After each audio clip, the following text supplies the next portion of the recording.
Hi, welcome again to Must In-Laws Be Outlaws, where daughter-in-law Kathy with Kat the Bloom Garden. and mother-in-law Lucette Bloomgarden are hosting a podcast, as you already know, dealing with relationships. It's no longer just about mothers-in-law and daughters-in-law, because the advice and the information that we're garnering from this, as people have told us, can apply to all relationships, and that's really important. So, as you know, we start every episode with a joke. And here's the joke for today. My father-in-law once told me the secret to a good marriage, and I listened very carefully. He said, on your fifth wedding anniversary, the husband should take the wife to the old country. And on your 40th anniversary, he should go back and get her. So, That's so, so many levels of wrong. And I guess that's the typical thought when you hear about in-laws and you hear about marriages. It's like, how do we change people's perspective to allow them to see something new and great about what their relationships are? Hope is what we offer. well, how do you open up their thinking about it? How do you open up somebody who's so locked in their thinking that they cannot open up to receive new messages, new thoughts? Well, that's going to be our topic for the day. But before we jump into our topic, I'm excited to talk about what's on our mind. I know you went to see a movie last night. Did you go see Disclosure, right? We went to see, yeah, Disclosure. And I feel badly saying what I'm about to say. I love Steven Spielberg. I think he's a major, major talent. I loved E.T. I think every movie he made, but this one. I Really? was enormously disappointed. First of all, it's a half hour too long. But more than that, if I saw one more car chase, I really was going to scream. What he did is he took every little trick, every little gimmick that makes a movie exciting. The car chase, the monsters from outer space, and all these things, blood and gore. He combined everything. He just threw it in, and I don't think it really worked. It just left me disappointed. That's I hate to say it because I really do like him as a director and I like the movies he makes. So my suggestion is, and I'm sorry, Mr. Spielberg, but my suggestion is watch it when it comes on TV. Well, I'm going to go see it today with Riley, and we'll report back later on because I'm curious. I'd like to hear what you have to say. We went with a friend and she felt the same way. David liked it much more than I did, but we spoke with people who had just come out of the movie and they also felt I think you sort of feel like you've been cheated, because he's so good at most things, Yeah. so Well, I that love the subject matter. Like, how do you feel about aliens or just in general, like phenomena that are not explained? I love That's the a very good question. I happen to think that there is a possibility that there's life on in other solar systems, on other planets. Um, but watching this movie, it made me laugh and think no, no, there's no such thing. This is too silly. So he really took away, not really took away my belief, but almost took away my belief. Well, Uh, that's a great segue because I have a story about belief that I want to share with you, and it kind of leads into our topic for the day, which is like the locked in mindset. Okay, so are you ready? You're sitting down. So this is such a big story that you need to be seated for this. So if you're listening in the car, this is something you need to pay attention to. Raise the volume. I'm going to show a picture on TV so you can all see it. I want everyone to see. This is a beautiful picture of an amethyst. I'm not sure if you can see it or not, but it's broken in two.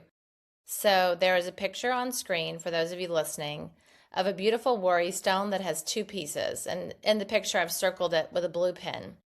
So I took out my crystals last full moon. It was a blue moon. So once in a blue moon, I'll take out these crystal collections that I have of amethysts and rose quartz and citrine, all my favorite rocks. I used to love rocks when I was a kid, so it's kind of a like a joyful thing where I get to go play with them again. So I put them all out of my front yard. And Lucette, I have 100 crystals probably, but and David gave me one of my favorite ones that's shaped like a heart. And then the amethyst that I just showed you is a worry stone that's broken in two. It's an amethyst worry stone, which is normally an oval stone with a thumb indentation, and it's really sweet. Like when you get nervous or anxious, you can keep it in your pocket. It's been broken for years. I've just kept it because I love it so much. So that's Sunday. Monday, I bring them all in from my front yard. They've been recharged and they are supposed to have even better energy. And then I start doing these really fun combinations. I'm like, oh, let me just play and put the citrine with the clear quartz and what happens if I put the amethyst with lapis lazuli. And I Google like all these wonderful combinations for friendship and prosperity and health. And I visualize my friends healthy and you healthy and like my mom and my brother healthy. And I'm having so much fun, like just thinking of other people and holding them close to my heart. So here is a picture again of the amethyst, the worry stone. And this is me like with an amethyst ring on top of it, just putting the combinations together. Can you see that picture, Lucette? Yeah, yeah, it's very good. I can see and I imagine everyone else can. So if you're watching this, if you're But listening, just right. But if listening, you, what you're seeing is a it's picture gone. It's is a gone. There you picture go. of the worry stone that has a big crack in it. And you could see the crack, right, Lucette? Like it's pretty clear. Absolutely. So this is on Monday. I'm doing this combination stuff, and it's just so much fun. So then on um, whatever, the next day, I just I put all of my crystals in, I call it a shadow box. I don't know if you guys know what a shadow box is, but it's like a triangular shaped box that I have one by my bedside and also one in my closet. So this is the one in my closet. And I'm just going to show you a picture if I can get it up there. So I put all the crystals in this like beautiful little, let's see if I can get this here. Maybe this is a longer story than it needs to be. But the shadow boxes are, let's see if this works. Anyway, that's a shadow box. It's by my Oh, nice, this nice. beautiful shadow box, and it's where the crystals go, and it's just such a fun thing for me to do. And so Tuesday, I wake up, and all of a sudden, I'm like, one of the amethyst collections I chose to put in the shadow box. The amethyst is really big, so it was like, oh, I'm too big for the space. Switch me out for something smaller. So I'm like, oh my gosh, I'll go get the small piece of the worry stone because I have two pieces, so I won't break up another combination. And I have an extra piece. So I was like, this is perfect. Lucette. I go back to the worry stone. And this is where you have to like, Are you telling? No, no, no, no, no, no, no, no. Sorry. I so get. audience, what's happening is the worry stone's no Wow. longer in two pieces. So But now it's one. so now it's one whole piece and you can see this picture. And I I, can't. of course, was like, oh, wait, that's crazy. Maybe I'm in perimenopause and I had two of the same stone. But then you can hold it up to the light, which is the picture I'm showing now, and you can Yeah, see the yeah, crack. yeah, You yeah. can see the crack. It is completely back together. Like, what do you make of that? I'm astounded. I mean, I saw that it was cracked. Did I also see that it was two pieces? Yeah, here's the two-piece picture. Let me see. So I, of course, cry because when you're in the face of a miracle, that's like the appropriate response. I was Yeah, like, I was just, what do you do in the face of America? I mean, so there's the two pieces. It's Yeah, totally yeah, in yeah. half. I don't get this. I really don't get this. So, in my opinion, that's the definition of a miracle. And I talked to my geologist friend after I cried. I called her. I was like, hey, just on the off chance, can crystals regrow? And she was like, no. She was like, no, Kathy, crystals can't regrow, not overnight. She's like, that's just not something they do. So she confirmed in my mind, at least, that I was in the presence of a miracle. So, and then my takeaway is that because it was a worry stone that was broken, and now it's back together, is that really in life we need to spend less energy worrying. So the message is please put all of your energy towards your highest and greatest good and joy and leave the worry outside. You're protected, you're guided. We do not need to worry. So wonderful. So wonderful. Whether it's true or it's not true doesn't matter. I mean, your story is true, but maybe the message that you give, maybe it's true, maybe it's not. If that's what you're extrapolating from it, how phenomenal is it? That's the miracle. That's really, I'm astounded. right? When I get there, I want to see that stone. Yeah, it's I want- crazy. It's back together. Have you ever heard of such a thing? You were in the jewelry business for a large part of your life. Have you ever heard of a stone coming back together? No, no, I've never. As a matter of fact, jewelers, what happens when a stone is cleaved, they have to cut away a lot of it to, if they're going to use it for jewelry, they cut away a lot of it so you don't see where the stone broke, and you lose the size.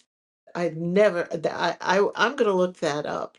I mean, I don't think it's, I don't know what to say. I really don't have an answer to it. I mean, do crystals sometimes, if you put them together, do the crystals sometimes just kind of adhere to one another? If you picked it up, would it be one stone or would it Oh, kind it's one stone. It's not two pieces anymore, just like the pictures show. And for anyone whose heart is touched by this story, like just feel free to reach out because to reach out to us at mustinlawsbeoutlaws at gmail.com or on Instagram or TikTok. But really, Lucette, like it's such a, I don't know. I'm just in awe, right? Like I don't need to necessarily even have a message other than the fact that I was in the presence of a miracle. well, the fact that you extrapolate a message that's so positive is great. But I feel very sorry for two people now. Penn and Teller, they have nothing on you now. Yeah, well, That's a I attribute this to a higher source. I don't know that Kathy Riva really did much other than put some good energy into those stones. So, yeah, crazy, right? very, very interesting story. Thank you very much for sharing it and being aware of it. I don't know if I would have been quite as aware as you. You know, I might have just looked at it, said, "Oh yeah, I probably made a mistake. It wasn't really in two pieces." But you took a picture. Yeah, I mean, I can thank my friend Cynthia Lippman for that because she has a crystal collection and we were just comparing like images. So that's why I had so many pictures of the whole day. Like we were just comparing our fun day together and so I don't know how it captured the miracle, but our podcast is about hope, and so I feel like that story is like the most hopeful story I've ever experienced in my life, and I've had a lot of. Well, I feel that at the risk of sounding corny, I feel that you're my miracle. And Oh, that's and so nice. and I'm saying it publicly on a public forum because it means so much to me what you are and what you've become. And now I have tears in my eyes, so I don't want to do any of that stuff. Let's move on to the next topic. Well, it's perfect, right? Because the next topic is like, this is just the way I am. I don't know how many of our readers have written in, and one of them in particular said that they have a summer vacation coming up and they are really concerned because they're going out with their in laws, and their in laws are the type of people who just say, this is just the way I am. And she's really like, I've got to spend a week with the people who are just like very locked into this idea of who they are and what they believe. And she just wants to have a really great time with them. So, how can we give them hope? So, the topic for today is, how do we change or how do we give people another perspective on if they're locked in? Well, I was thinking about that topic. There are a number of ways that you can do it, not all of which do I believe are highly successful because my own mother used to say, "I am who I am, and I'm not changing," and it would irritate me. And so, one of the things we always say is, "Don't react. Think about it and act." But I would react at that time, and I would get, "How could you say such a thing?" But now, thinking about it, I would ask her, why does she feel this is the only way? I would like her or whoever the other person is to be able to express themselves, to be able to voice what they need to have voiced and know that they're being heard because that's important. That's important, but let's just back up a step. What do you define fixed mindset as? Because I was curious with my girlfriend and I asked her like, what do you think fixed mindset means? It means that, for lack of a better way to put it, it's my way or the highway. You know, I'm 60 years old and I know the right way and I've lived and you haven't and da da da da da da. Wrong. Nobody is immune from learning and should not be. Everybody has to learn. And don't forget, whoever you are, I don't care if you're 60 or you're 20 or you're 80, we all come with our own baggage. And therefore, we have to learn how to look at our baggage, understand it, but look at the new.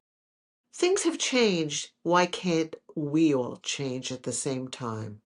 You know, it's a new environment. I find people who are obstinate about change are losing the beauty of life. So I love what you said in the beginning that you almost have to hear them out because I will tell you, I'm from Mobile, Alabama, as you know, and when I first got to New York, I think that I had a fixed mindset about a lot of things. I've always loved growing and I've always been curious, but there were certain things because I'm from a fairly small town and things were just done a certain way. Like there was just this, routine that I'd grown up with. So that was all I knew. Right. Even from the smallest thing, like when I first got to New York and I saw that people ate salmon for breakfast, fish for breakfast, I was like, what the holy moly is happening here? Like, this is crazy. People don't eat fish for breakfast. They have eggs or bacon or sausage or grits or pancakes, or waffles, or French toast, but not fish. So even in the very beginning of my New York experience, and this was back in the 1900s, so it was before the internet, before all these really cultural shows gave us all a window into bigger and broader perspectives on breakfast habits. But for me, I was taken aback, and it felt like that was just not an option. I was so judgmental, and I think what would have helped me and that eventually did help me because now I have fish for breakfast almost every day or some type of unusual substance, seaweed or dulce or anyway. But the point being is that I think what you said the very beginning, which is that you have to let someone explain themselves, like let them be heard. Because for me, um, I wasn't trying to hurt anybody else with my beliefs. It was just so ingrained in me as a child, and this is how you grew up, and this is just what was served. Um, that We are, we I are, was afraid of trying something new, and I think the fear was really the linchpin for me that it had someone done what you suggested, which is just to let me be self-expressed and feel safe and be okay with just having grits and eggs for breakfast every day, I probably would have relinquished my hold on that belief immediately. I'll tell you a very cute story about that. I adored my father. Unfortunately, he died very young. But when I went to elementary school, there was a luncheonette about 2 blocks away from the school. And when I was in sixth grade, I was allowed, I had a small little allowance, and I was allowed to walk over there and order whatever I wanted. And one day I did, and my father was sitting at the counter. Well, I was so excited to see him. I loved my father. And Daddy, Daddy, what are you eating? And he said, chicken salad. Do you want to taste? I said, yeah, I'd love it. Took a bite. I said, this is the best chicken salad I ever ate. Well, however, the one salad I would never eat was shrimp salad. And guess what he was really eating? Shrimp salad? Shrimp salad. He And hoodwinked from you. He a- hoodwinked you. and that changed everything for me because then I realized I was so close-minded. I would, if he said shrimp salad, oh, no, no, I don't want that. No. And from that day on, I embraced shrimp. Yeah. So I guess maybe for my friend who's going on this vacation with some obstinate in-laws, maybe to look at somebody to find the compassion in knowing that they are probably either suffering in some kind of There's fear there's there's a little more to it, I think, than that, Kathy. I think that or they're if she wants to enjoy the vacation on, I don't know, a week, 2 week vacation, she can't change her in-laws. I no, mean, you no, can't no, do no, no, no. it. She can Right. only change herself. But she can change herself. She can make up her mind that she won't go into subjects that she knows are can be very difficult subjects, or let's say she says, I want to go here, and her in-laws say, I want to go there. Be flexible. She and her husband should be flexible. Because what is it going to cost you? We're always so afraid that our ego will be tarnished or diminished. Don't be afraid. Don't be afraid at all. Be Well, I willing think that to. my friend is not afraid. I think she's just dreading the relationship conversation. So I was thinking, because you're so good at humor, like she should diffuse it with humor. She should be like, I'm on a strict no politics diet. Or she could be like, my GLP-1 doesn't allow me to talk about, whatever subject is really the troubling subject that they fight about. Like make a joke about it? Very hard because if everybody's sensitive to it, the joke is going to irritate them.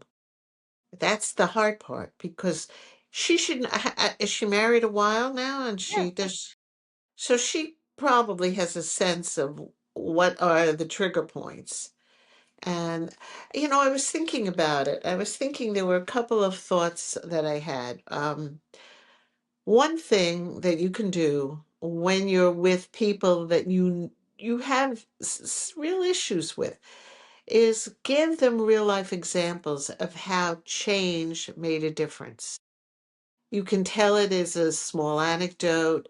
You can tell it separate from a serious discussion, but tell them real life anecdotes. If you can't think of any, contact us because Yeah, yeah. we'll Reach help out to us you. at mustinlawsbeoutlaws@gmail.com or find us on Instagram at A mustinlaws. 100%. We definitely will. Also, number two, the thing you could do, outline consequences. Outline what can happen if you're not flexible. Things can happen and do happen when you're not flexible. We as human beings, all our lives, must remain flexible. Then our lives will be totally enriched. And then stress the importance of individuality. For example, what I mean by that is you can say, if you feel that you have to follow your husband or you have to follow your mother-in-law, your father-in-law, what if? What if what? What if you got divorced? What if somebody you adore that you follow dies? What if, what if? Then you would have to change. Why not change willingly on a good note rather than on a negative note? But that's interesting. We play this game, and when you do improv theater, which I only took a class in college, but I've done it on retreats with different people, like Principal Quest, and they play a game called Yes and. And I think it applies. It kind of is what you're saying, which is that let's just say you and I have an argument, and I disagree with something that you've brought up. So instead of reacting, like you say, like don't react, like act, instead of reacting to whatever it is that we're fighting about, I could say, I hear you. I'm curious about why you think that. And I also think that there's another perspective. So it's like yes and. So it's like it's not a no. So like your perspective is valid, right? Like my story about the miracle rock, like my miracle crystal, which is truly something, an awe-worthy thing. The mind doesn't want to accept a miracle. My first thought wasn't awe. My first thought was like, maybe I made a mistake and I have a second stone. My second thought was tears because I was like, no, I don't have a second stone. This is clearly something that's true. So it's like the mind isn't programmed to receive or accept miracles, maybe like just in daily life. Maybe that's the growth that we're looking for, which is that Yeah, very interesting. and tell the Very story. Look, interesting. tell this miracle story to the person who's stuck in their thinking. Give this story to them. Like show them this podcast. Like let them see that growth is possible. Even by if crystals can reheal themselves, people can change and they can grow. Or at least they can grow. Maybe change is not the right word. They can grow. I agree. I agree. And the truth of the matter is, people learn more by stories than by spouted wisdom. Yeah. If you say to them, you should do blah blah blah. Mm-mm-mm. First, and as a matter of fact, you said something that you said, maybe I should tell them that, but this is the way I think. And I thought, no, it shouldn't be about you or I. It should be could this be a possibility for all of us? Yes, that's such a Uh, great way. Like what I hold the possibility.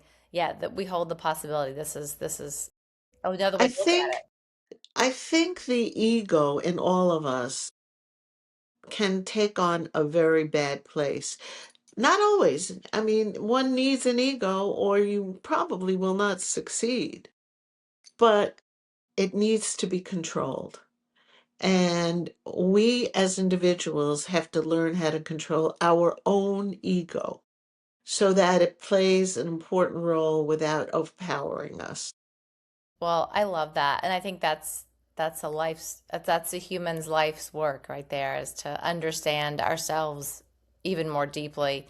I So I'm going to agree. sum up what your suggestions were for anyone out there who's about to go on a summer vacation with obstinate people. Step one is the what if or yes and theory, which is like let them be heard. This is my opinion, Lucia. You can jump in too. Step two is set boundaries. Like if you want to strike things off the table, like no talking about like your wacky aunt from Georgia, or no talk. Just that's for me. No talking about no talking about politics. Like make the boundaries up front before you get on vacation with the people that you're going to be traveling with, and then three, I think Lucette, you said was that have like a tactic to walk away. Like if you need to just kind of remove yourself from the situation, then have like a nice like conversation with your husband or your partner or whoever you're traveling with and be like, here's my signal. I've got to like take a movement break or go get some water or stretch or You and I had a very interesting incident not that long ago about, well, when you were here. And by the way, I'm in Florida, Kathy's in New York, so that's why we're doing it this way. When Kathy was here one night, we had recorded several shows.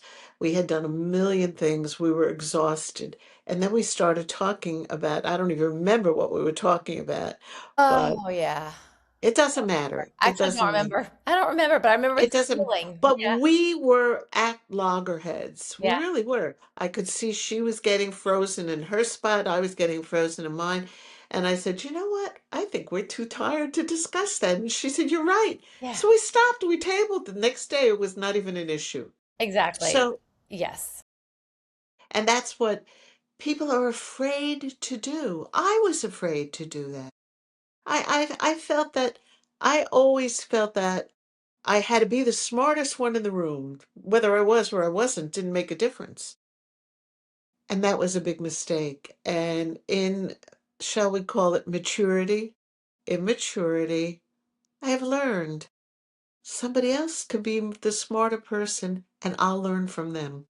Mm. And that's good too. And that's what we have to all be open to. So, for your friend who is going away with her in laws, if you are determined to do one thing, and they are determined to do another, and you can't convince them in a nice way, then you do your thing and they do their thing. And you must agree upon this before you go away.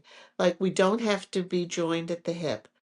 We don't have to get insulted because one or all of us doesn't want to go your way or my way. And once you make that decision, it works. It Yeah, works it's like well. people just want to be heard and they want to have freedom. And I agree. really, we are wrapping up because we're about to go over. But the last thing I'll say is I have another friend, and we'll save this for a different topic because we have to talk about this. I have another friend who loves to be right. Like she just has to be right. It's like her life's mission to be right. And I'm like, what if there is no right? What if there is only perspectives? Varying perspectives of all kinds of opinions. What if there is no right? That is like a mind blowing concept we have to talk about next episode or another episode because we have to help people who just want to be right. Because I think that is in tandem to what this whole topic is. Oh, I agree with you. I think that's right. On that note, we always have who gets the last word, but we only have about a minute left. So the quickly, I'll ask you this term. Have you ever heard of so someone wrote in, a mother-in-law wrote in, let's see what she wrote in. It's called, I've never heard this. The mother-in-law who wrote in has a gatekeeper daughter-in-law. Have you ever heard of a gatekeeper daughter-in-law? Well, I haven't heard of a gatekeeper daughter-in-law, but I know the term gatekeeper has been used on various levels. And that's a topic that we really have to explore, and that could be very, very hurtful. Yeah, We need, so because we're out of time, I want that viewer to or that listener to understand we will find a way to make that even maybe a main topic because I think that it's not an unusual situation where the daughter-in-law is actually the problem, and it really ties in with just moving us to our next episode. So stay tuned for more. And if you have feedback or comments, we'd love you to rate, like, share. We're looking to get 5,000 listeners and downloads before September. So please be a part of our movement to give hope to the world by following along at Instagram. We are also on TikTok. You can find us on Apple. You can find us on Spotify and YouTube, wherever you get your podcasts. And we're just really grateful for all of you out and there listening. and what I would like to add is we are here for you. That is our goal. That is why we're doing this. Aside from the fact that we're having fun, but the bottom line, the truth is, we want you to feel free to air whatever problems you have dealing with relationships. And God knows there are so many. So So many. take care, everybody. Stay well, enjoy, and we'll see you next time. Yeah, get a great kickoff to the summer. All right. Bye, Bye. everybody. Follow us Bye. on inlawsbeoutlaws.com. Bye. Bye, Kath. Bye. Bye, Osat. See ya.